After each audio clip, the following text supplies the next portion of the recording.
Hello and welcome to Exploring Jeeps. Today we're in Ontario, Canada, doing some four-wheeling. It's about an hour west of the general Ottawa area. Beautiful country. This is called Darling Road that we're on here. Was out there with my friend James.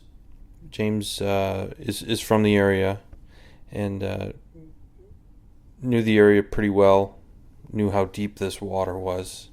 That's why we didn't get out and check it.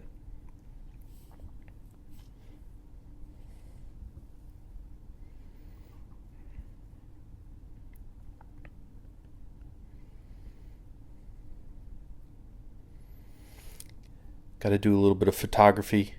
You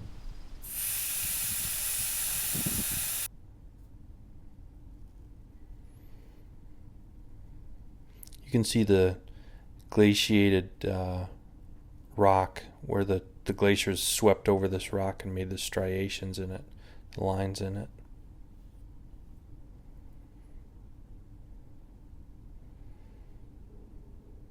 This is climbing in 4 low. Quite a bit of articulation when you release the sway bar, use the disconnect.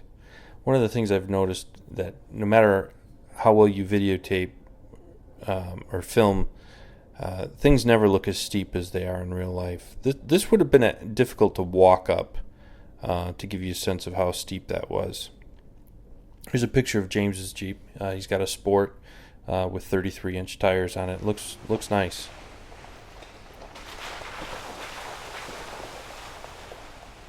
There's my Jeep in the lead, and then James following. We switched off back and forth.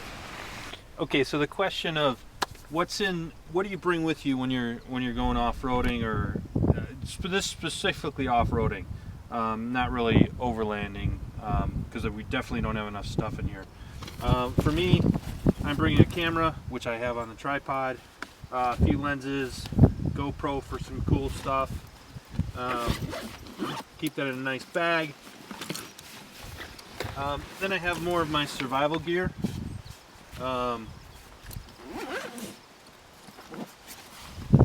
Towel, extra pair of shoes, extra pair of shorts, some dry socks, first aid kit, just a small one. I'm very close to the real world, so I don't have to worry too much about it. Cell phone coverage works here. If I were out in a more desolate area, I would definitely have a much better first aid kit, raincoat, and then a good warm fleece jacket to keep me warm. Tow strap in case we get in trouble. Ended up using that yesterday.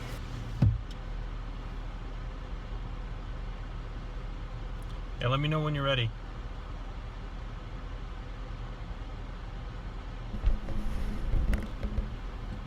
I couldn't believe how easily we pulled James's Jeep out. It just, I don't recall even putting my foot on the accelerator. It just pulled it right out. I was in 4 low with the lockers on. I usually keep it under here in the, there's a small compartment under here. I have my Torx set, a small, very small first aid kit with some bandages in there. And that's it. And then I bring a bin with me to keep some miscellaneous stuff that I don't want falling around. The Freedom top covers. And then here's my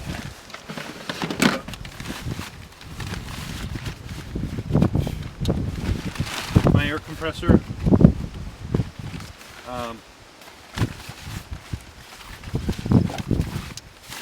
With hose, keep it in this little bag I got from Jeep.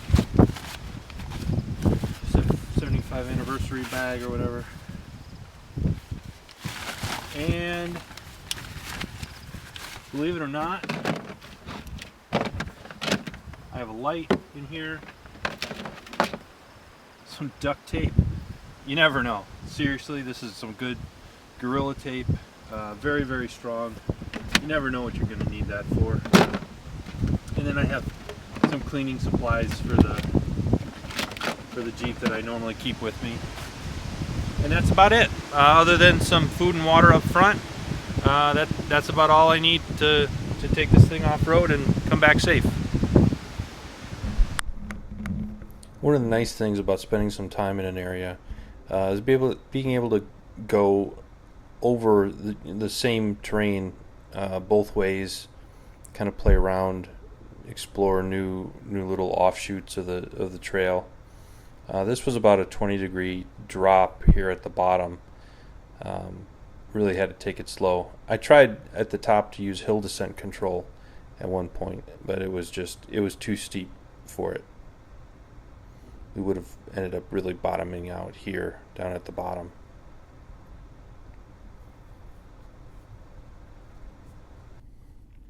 This is probably the most difficult part of the trail that I was able to find. And this was on the second day. James wasn't here at this point. And being by myself, you really end up being much more limited in what you're able to do. If I had gotten high centered here, I would have been in trouble. There weren't a lot of people out here, and getting somebody who was willing to, tow me off this large rock here, could have been difficult.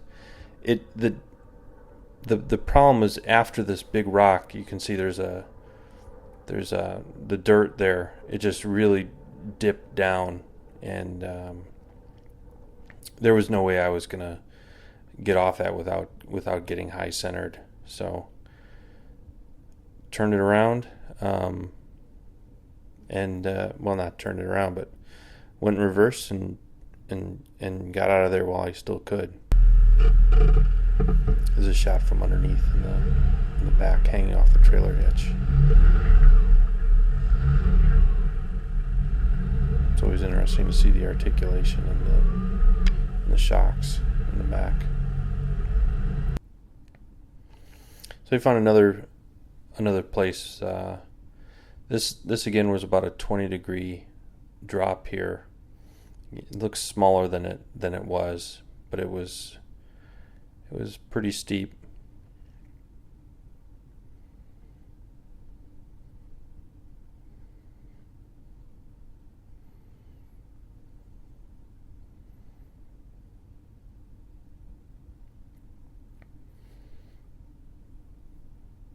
It wasn't an issue for the Jeep, but I don't think I could have done it in any of the other vehicles that I've owned. This guy here that's just going through the water, he had a flat in his tire, and I was able to help him out with the compressor that I have. Pumped him up and got him back on his way.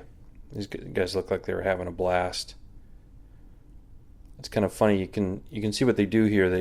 When they're going through these deep pieces of water, they put their feet up on the front fenders and ride across so their feet don't go in the water.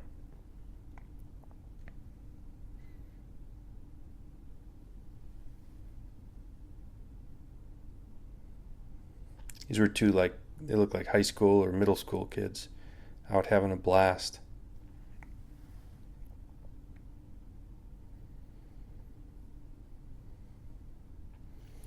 James in my Jeep. You can see how much wider his tires are. Can't tell that they're that much bigger, but they are quite a bit wider. Looks like a nice shot from a Sport versus Rubicon show. Maybe we'll do that. And then we're pretty much heading back home.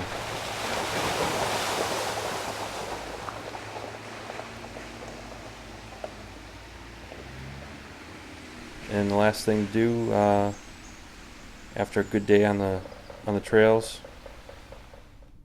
is get your Jeep washed. Ended up going through the do-it-yourself spray section, but ran out of Canadian money. No more quarters to put in the machine, so I had all the mud off it, and then ended up going through the touchless section of the car wash. I just thought this was really cool how the water moves here.